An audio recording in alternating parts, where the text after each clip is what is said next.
Welcome to Unboxing Logistics. I'm your host, Lori Boyer. Today, if you have ever wondered about how your packages you're shipping are getting across the ocean or packages you're buying, we have the perfect guest for you. We have on our show today the one and only Sal Mercogliano. He is a maritime historian, which Sal, I love history, so I'm really excited about that. He has worked on ships. He is the host of the amazing YouTube channel. Huge shout out. Love this channel. What's going on with shipping?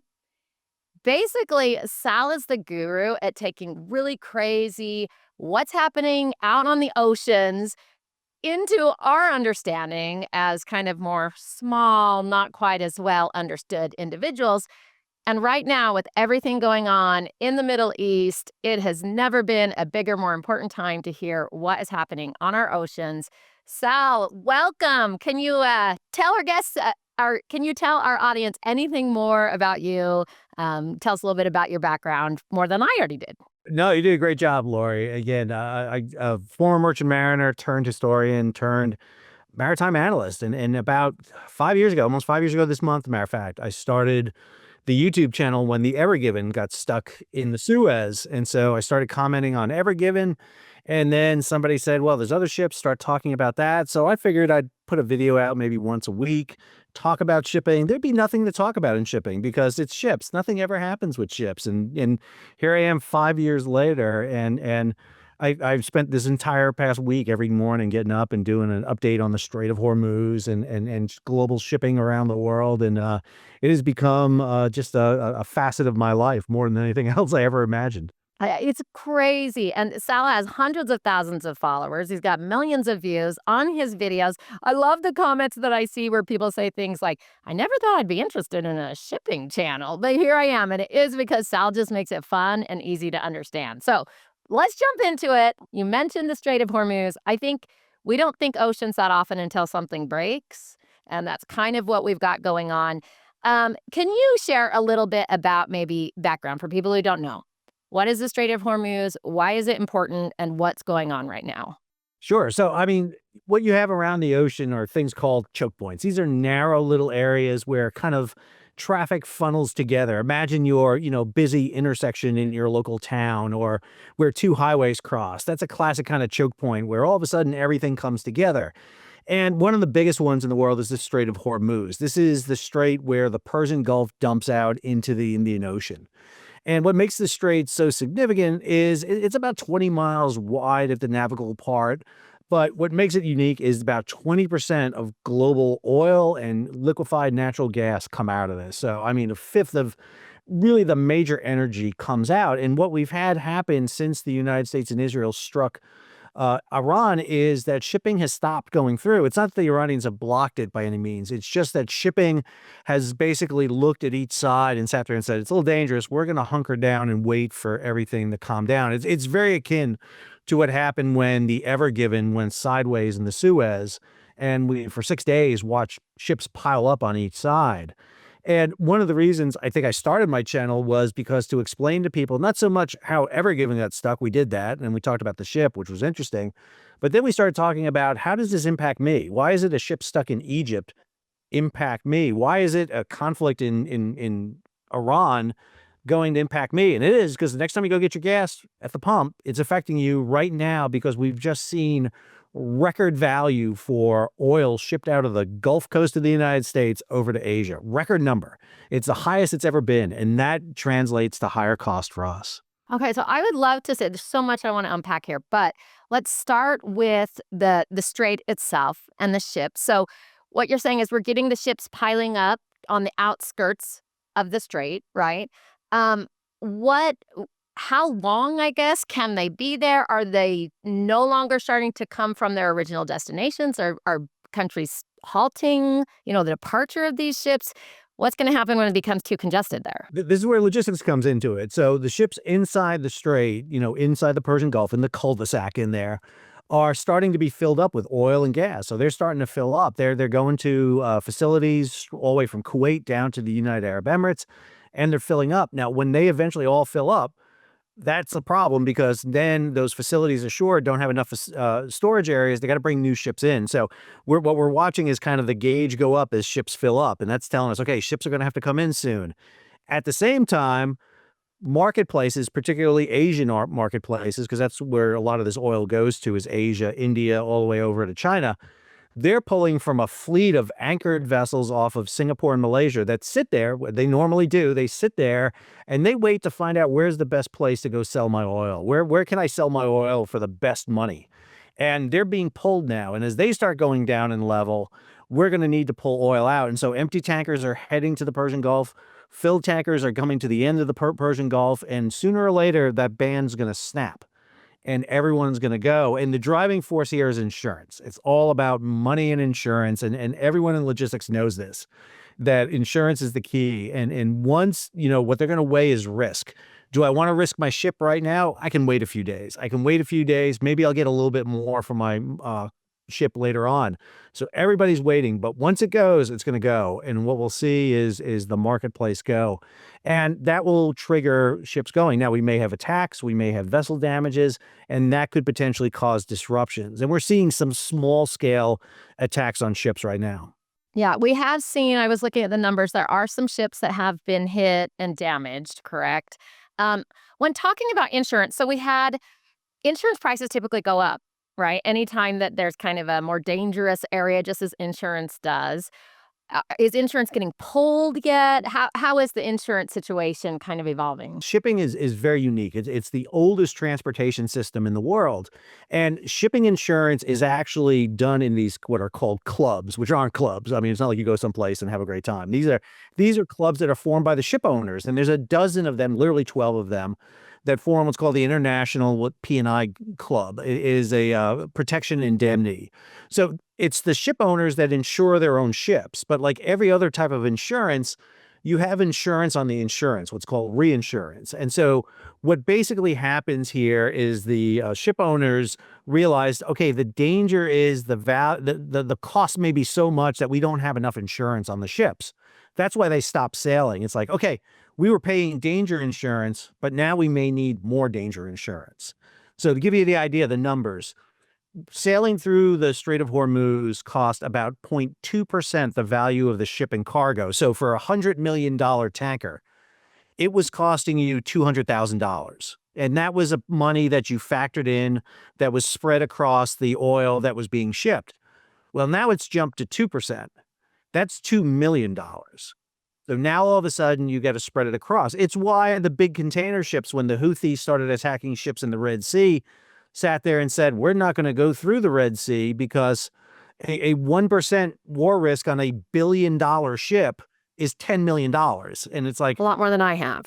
right. It's cheaper to go around because there was an alternative. You can go around the Cape of Good Hope. You can go around the southern tip of Africa.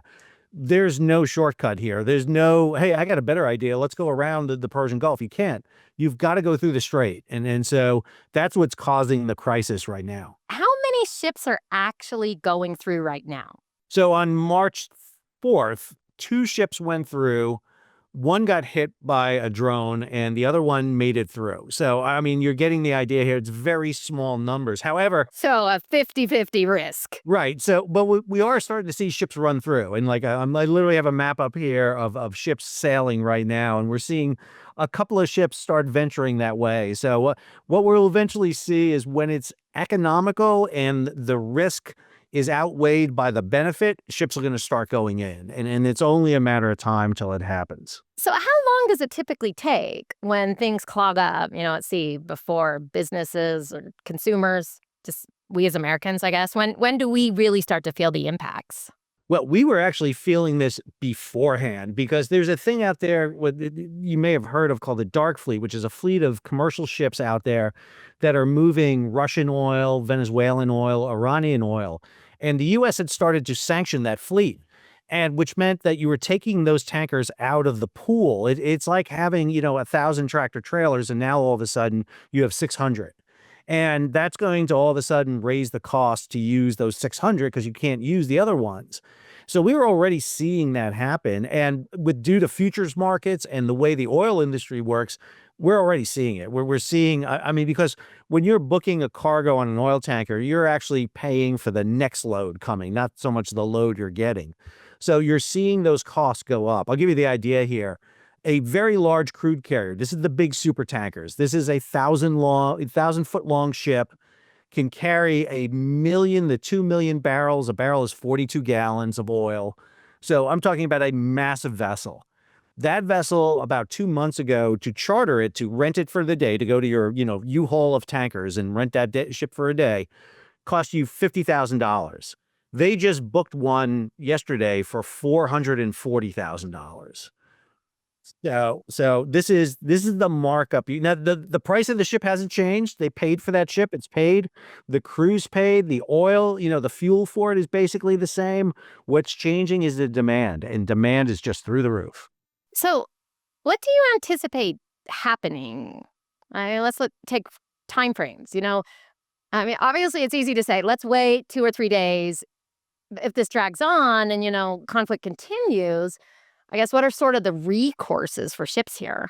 Well, one of the things you'll start seeing happen is ships will go to other places to draw oil from. So we'll see ships come to the United States. You're going to start seeing the Gulf Coast get busy. You'll see other areas that have oil.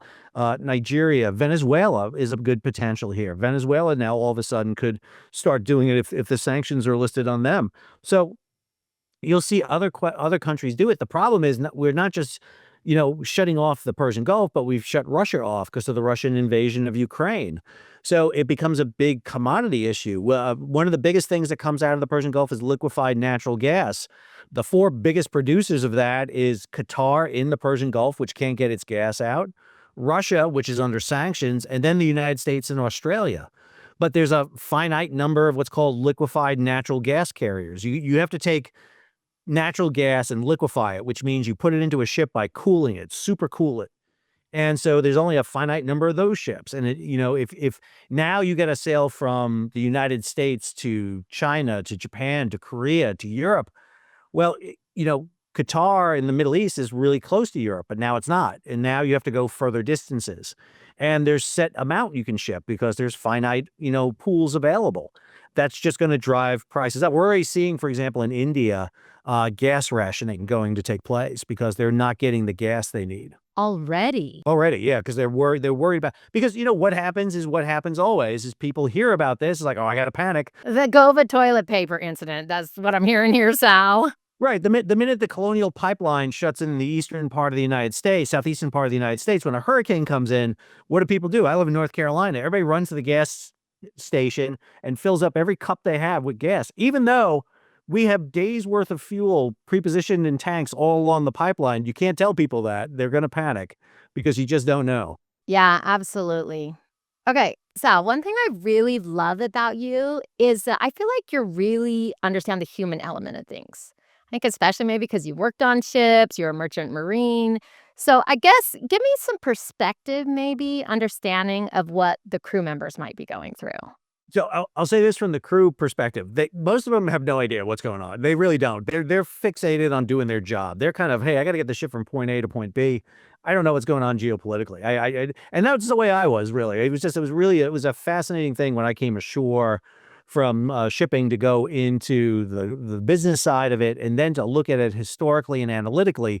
It's a lot different. It's much like a truck driver has, very narrow view of the job in front of them versus the kind of the corporate. On the ship side, it's been really challenging for ocean shippers for roughly about 6 years now, I'll say. Since COVID, we've all talked about how important logistics is and how it's really the unsung. It kept everything moving during COVID. Well, magnify that by ocean shipping. There's about 1.5 million mariners who sail ships around the world. And those 1.5 million largely come from pretty poor countries around the world: Philippines, India, Indonesia, China, Ukraine, Russia. And what happened during COVID was if they were on the ship, they were stuck on the ship. And I mean stuck. And understand, working on a ship is Groundhog's Day. Every day is Monday. It's the same thing. You don't have weekends because every day you work. You work at least 8 hours a day. There's no, you don't go home. You live on the ship. You literally walk up and down flights of stairs, and you're doing the same job. And some of these people were on ships for over a year. They couldn't get off. I mean, because they couldn't fly out because of COVID. And then the people who were coming out to relieve them couldn't fly out because you weren't allowed to because of COVID. And what we saw was a huge attrition in the fleet in terms of mariners out there. And that's still an impact today. It's a real big problem out there because now we've lost a lot of trained crews out there. And so we're trying to find crews from other places. Like any company in the world, hey, I want to get the best mariner I can, but at the cheapest price. Where can I find that cheap mariner? Because the minimum wage to work on a ship is like $666 a month. So $20 a day. So, where can I go? And right now they're pulling from Africa, they're pulling from Central America. And the problem you have is very inexperienced crews out there, crews that have big language barriers, for example. And we're making ships much more sophisticated and complicated than ever before. So it's a real difficult thing. The idea of, hey, I'm going to work on a ship and I'm going to pull into a port and I'm going to go ashore and enjoy life ashore for a day or two. That doesn't happen. When you pull into an ocean terminal on a container ship, they're throwing lines out, the cranes are coming out, and you are out of port as soon as they move that last box. Because as a ship owner, I don't make money when you're in port. I make money when you're moving. And I want you out because you're costing me dock fees. You're impacting my schedule. I need you moving. And it's a really, really tough life. I make it akin to long-haul truckers. It's very much that type of environment where it's the trudge, it's the gruel, and it's a really tough one. So as we zoom out a little bit and kind of look at the macro, maybe what's going on with the industry as a whole, seems like labor is kind of a little bit of a challenge right now. What are some of the other kind of just general challenges, not specifically related to what's going on in the Middle East? Sure. So if you look at the U.S., for example, let's talk about the ports and the infrastructure there. So, I mean, obviously, we just came out of a couple of years of big negotiations with the longshoremen on the West Coast and on the East Coast. And then this got a lot of attention last year when on the East Coast, the union went on strike, garnered a lot of attention. 3 days in October of 2024, we saw that shutdown take place. And, one of the big issues is automation. How do I make this flow of goods from the dockside into the terminal and then out the gate more efficient? And, a lot of people were pointing at the longshoremen. Man, the longshoremen are working backwards. They're archaic. They don't want to advance. And I would argue that's not the case at all. It really isn't. If you look at some of our terminals, especially on the West Coast, look at the APM terminal in Long Beach. Look at the LBCT terminal in Long Beach. LBCT in Long Beach. The APM in LA. Very sophisticated, very modernized. We're definitely seeing that. And so it's really that integration that has changed. One of the things that I think that everyone should have noticed, and I know I did, when we had the supply chain crisis, we had 2021, 2022. We saw the system get overloaded. I mean, it just clogged up. And it wasn't because of a shortage of ships. We had 109 off LA and Long Beach. There was no shortage of ships. What we did was jam 8 lanes of traffic into 2, and the system clogged. What I noticed when the tariffs hit last year, when President Trump initiated the tariffs, a lot of smart shippers learned lessons from the supply chain crisis. Hey, I'm not going to put everything 100% through LA because I saw what happened when LA clogged up. I'm going to work with a 3PL, or I'm going to work with a freight forwarder or an NVOC, and I'm going to have some flexibility. I'm going to be able to swing my cargo, maybe not through LA, but through the new lane of the Panama Canal, and I'm going to land in Savannah or Charleston or Jacksonville or one of the other, Virginia. I'm going to be able to do that. And what you see is a lot of nimble work right now. Hey, it may cost me a little more to go that longer distance on the ship, but it's going to pay off because if I land in LA, I'm going to have to deal with warehousing. I'm going to have to deal with Class 1 railways. I got a lot of issues there. I'm going to pay a little more, but my reliability goes through the roof, and it's much more flexible. And I think a lot of freight forwarders and a lot of people are looking at that now a lot. If you are still getting your cargo through that one port, through that one operator, you are asking for disaster at some point because We saw that happen with Dolly in Baltimore. When Dolly took out the bridge in Baltimore, you shut a medium-sized port, maybe the 11th, 12th biggest port in the United States for 2 months. And if you were 100% into the port of Baltimore, you got hurt. You got hurt really bad. Oh, that was crazy. Sal, that was so crazy. I wish we could have had an episode just talking about that. But I just do want to say, like, diversification, we work with big e-commerce shippers and um, even with carriers. And it's not, in 2026, we're not in the kind of era where we need to have all our eggs in one basket. We really need to be spreading that risk around a little bit.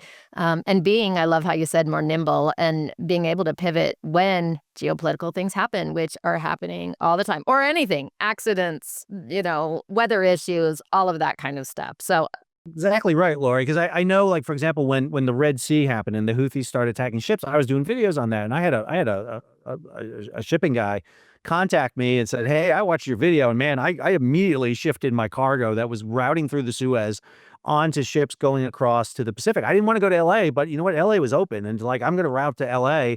And do it. And so, you have to be able to do it. And I'm not saying that everyone needs to be a geopolitical expert and watch everything in the news, but again, and the problem is it costs money, and this is always the issue. It's like, where can I cut my budget? Where, yeah, I can consolidate. I love consolidation. Consolidation is great. I can just put everything in here, and I don't have to worry about it. But it comes back, and like I said, if you have that flexibility to do that, then you got to be doing it. Maybe not every load, but maybe once in a while you're doing it so that you have a network and contacts developed. yeah, oh, absolutely. Great, great point. Because relationships in our industry are so critical and developing that they help you pivot more quickly. So, really good point about creating those relationships, getting some contact points and a little bit of experience with using some different ports and diversifying a little bit. Real quick, this is the most like advanced business in the world, but at the same time, it is the oldest business in the world that uses personalities and fax machines. So, I mean, you have to build that up. Okay, so I love you. I feel like that too. Like this is a complicated, highly technical, automated, but at the same time, so relationship based. It's really crazy. I love that. Okay, let's talk a little bit back. So going back to what's going on in the Middle East. Are we going to see, do you feel like, you mentioned the clogging up and how that happened in the ports here in the US. It, Even if things get moving, I mean, aren't we seeing kind of a big clogging there? Like, how is that? I guess give me best case scenario here that it gets worked out. Worst case scenario, what do you see that we're going to do there? Even, right now, everything stops, straits open up, everything's flowing, magically. We're still going to have disruptions because the minute you clog, you create kind of, it's driving down the highway and all of a sudden traffic comes to a stop for some reason. You don't know why, because there was an accident there an hour ago and it just hasn't cleared up yet. And that's what we're seeing. We're going to see. It's going to, for almost every day of an incident, it takes 3 to 4 to clear it out. Jeremy Nixon, the CEO of ONE, Ocean Network Express, was talking at the TPM conference in Long Beach. And he said 10% of the container market is tied up in this. And I questioned that for a minute. I was like, well, hang on a second. There's not 10% of the container ships in there, but what he's talking about is 10% of the routing of ships that even touch that area are going to be affected by this. And as he said, if I can't get my ships into the Middle East, I can't get into the Persian Gulf, that cargo goes somewhere. And where's it go? It piles up in the terminals. And as the terminals clog up, it's the big Jenga set or the big Tetris. It starts filling up and it becomes more inefficient in the ports. And, I got to get this cargo off, so I got to dump it into a port. And now if I'm routing cargo, I got to route it over multiple places. I always use it. It's the musical chairs of container shipping. The minute you pull a chair out or you occupy a chair, you cause a disruption. And that's what we see. It's the accordion effect. And that's exactly what we're going to see. It doesn't matter what sector we talk about. If we talk about containers, if we talk about bulk, if we talk about oil, if we talk about gas, we talk about passenger liners. There's 6 passenger ships stuck in the area. That's upsetting schedules for other ships that are doing that. And it just has this kind of knockdown effect. And if it affects you in a small business where you have 6 employees and one doesn't show up, imagine what this does when you take 1/6 or 10% of the ships out of the sequence. It creates a massive disruption on a global scale. Wow, that is crazy. So, would you anticipate, is this going to be a multiple quarters kind of disruption? I mean, obviously, you don't know what's going to happen in the conflict there, but should our shippers be thinking longer term? I guess what advice do you give them for the next few months even? So I just, end of the year, you do those forecasts. And so I was reflecting back on 2025 and I'm reading everyone's, predictions for 2026. And I'm reading the ocean carriers, the big ocean carriers, like, oh, 2026 is going to be bad. It's going to be, we've got overcapacity. We have too many ships and the Red Sea is going to open up and rates are coming down. And the ocean carriers were, woe is me. I'm not going to be making, the billions I was making a few years ago. And I literally just read a story today. It's like, oh, we don't have enough ships for the ocean carriers. I'm like, are you kidding me? It's like you were just complaining that you had too many ships. You're blank sailing like crazy.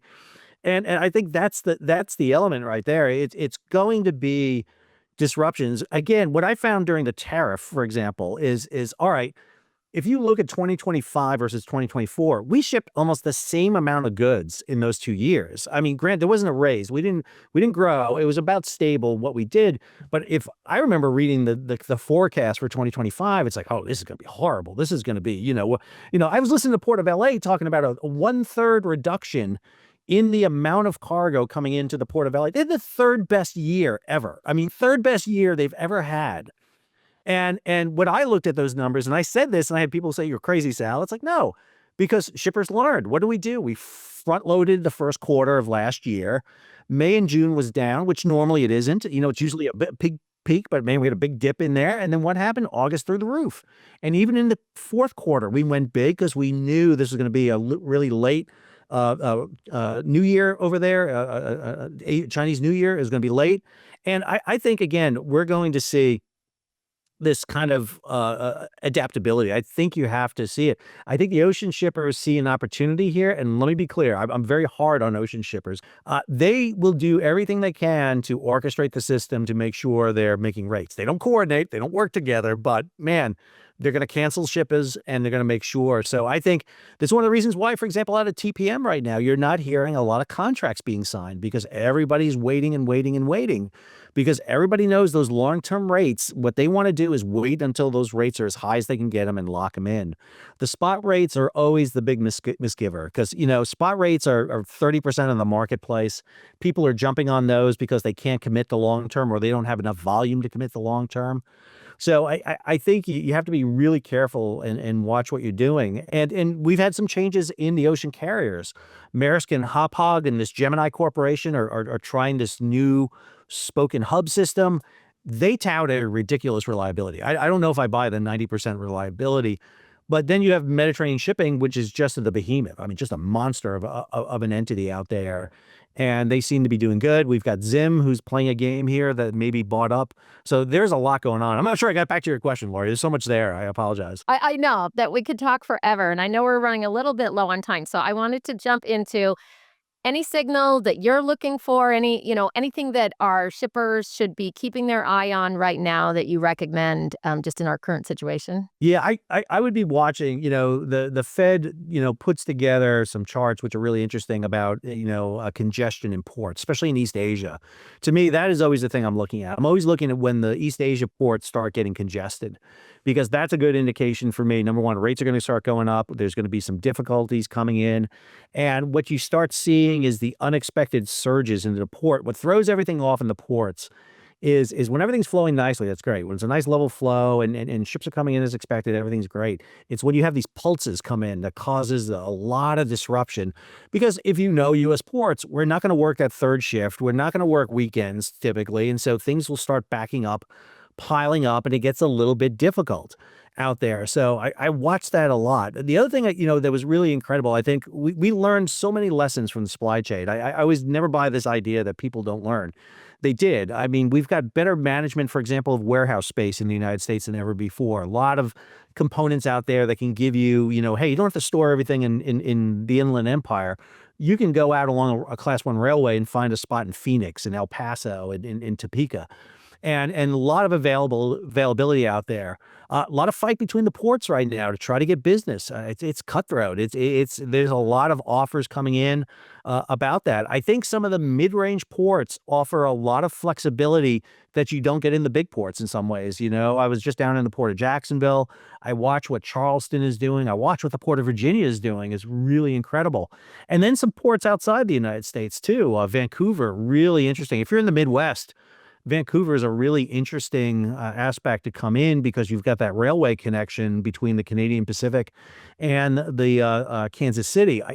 I'm always leery of the Mexican ports because you get so much trouble coming across that southern border. That border is always a danger in some ways. Pacific Northwest, Seattle, Tacoma, developing really nice. They're working a lot to get that in there. So yeah, those are the kind of the big things I watch. And every time, anything ticks on a global scale, it's good to take a moment and, just peruse the major news sources. I look at GCaptain, I look at Lloyd's List, Journal of Commerce, understand some of them have a perspective they're trying to talk about. Always know, I'm a historian. I always tell people no biases, so always should be aware of that.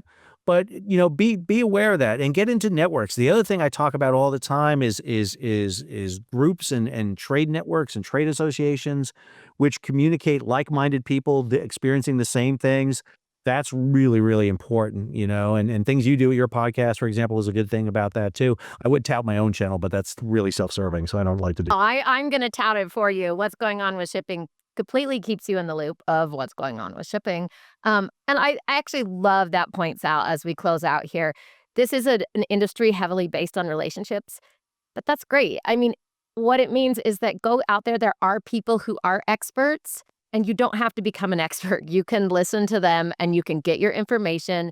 You don't have to spend 10 hours a day like Sal probably does keeping up with what's going on. You can just check in, find out what the latest news is, and keep yourself abreast of situations. Fortunately, we're early enough in the year. We're a little, ahead of all the peak season and craziness where a lot of our shippers are trying to move goods across the ocean. So just stay abreast of what's going on is my recommendation. Any final recommendations from you, Sal? The only other one I'd add, Lori, too, is social media. Is you do not, I know people have this fear of social media, and you do not need to be tweeting and posting all the time.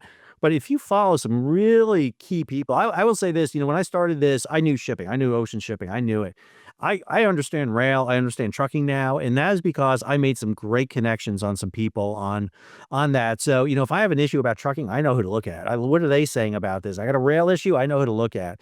And again, it's not like I have to tweet and say anything to them or follow them on LinkedIn. There's a couple of key follows on LinkedIn I follow all the time. And there's so much information out there. There literally is. The question is, and this is a thing I do as a history teacher for my students, is the problem today is not lack of information. It's too much information. You have to figure out what's good information. How do you sort through the chaff out there and find this is the nugget I need to pull and follow? And that's why you follow good people. You really do that. And I think for your businesses too, you need to be on social media. You need to be out there doing that, especially when it comes to looking for a workforce, employees, why your job is cool. I get so many students come up to me now who follow my channel, and they sit there and go, how do I get into the supply chain? Because again, nobody knew what supply chain was. Been around forever.